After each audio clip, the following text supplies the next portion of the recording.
Убактылуу сулуулук деген нерсе 21-кылымда кыздарыбызга кирип келди. Бул эмне десеңиз, атайын кылынып жаткан ботекстер, көзгө, кашка сыйылып жаткан атайын иширүүлөр уколду саят баягы дубал бетонго окшоп катуу болуп чыгып турат да.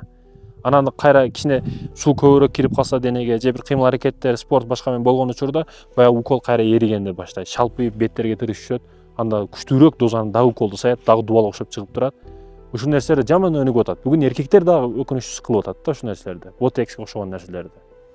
Убактылуу сулуулуктун не кереги барсак, кыздарыбызга өтө таң калам мен. Сулуулукка ушунчалык кызыгасыңбы?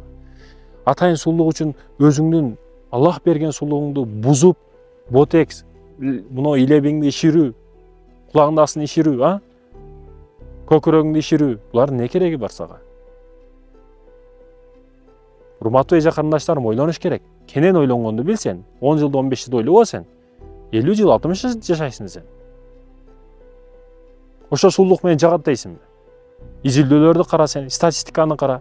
Эркектерге 90% жакпайт сенин ошол сулуулугуң, ботексиң. Сен күйөөңө жагыштын жолун ойло. Күйөөңдөн сурап көрчү, ботекс жагабы? Жок, жакпайт, 100% жакпайт. Мен билем, жакпайт. Убактылуу сулуулукка алданма сен. Түбөлүктүүлүктү ойло. Дубалга окшоп каласың, бетондон айырмаң жок. Андайларды эркектер арасында бетон дейт. Бетон болушту каалайсыңбы? Ошондуктан бүгүн эркектер көп арызданат, аялымдын оозу катуу бетон. Ушундай болуп калды.